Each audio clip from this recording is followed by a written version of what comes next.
Չեռնոբիլի պայթյունը Չեռնոբիլի ատոմակայանի պայթյունը տեղի է ունեցել 1986 թվականին Ուկրաինայում ԽՍՀՄ-ի ժամանակ։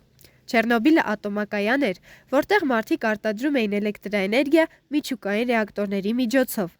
1986 թվականի ապրիլի 26-ին տեղի ունեցավ պայթյունը 4-րդ ռեակտորում։ Պատճառներից մեկը մարդկային սխալներն էին և անվտանգության կանոնների խախտումը։ Այդ պայթյունի հետևանքով հսկայական քանակությամբ ռադիոակտիվ նյութեր արտահոսեցին օդում և տարածվեցին Ուկրաինայի, Բելառուսի, Ռուսաստանի և նույնիսկ Եվրոպայի շատ երկրների վրա։ Պայթյունը անմիջապես խլեց աշխատակիցների և փրկարարների կյանքերը։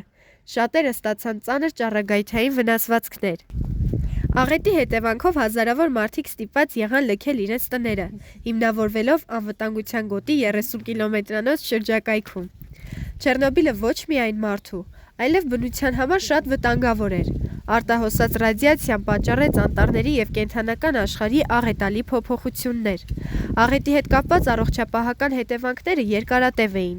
Շատ մարդիկ հիվանդացան քաղցկեղով, շատերի արտաքինը փոխվեց։ Ընդհանուր համաշխարհային արձագանքը ցույց տվեց, թե որքան կարևոր է անվտանգության կանոնների պահպանումը և ռեակտորների ու տեխնոլոգիաների ճիշտ կառավարումը։ Այս աղետը մեզ սովորեցրեց մեկ կարևոր բան. մարդն ու բնությունը միշտ կապված են, և նույնիսկ տեխնոլոգիական սխալը կարող է ստեղծել աղետ, որը ազդում է միլիոնավոր մարդկանց և ամբողջ էկոհամակարգի վրա։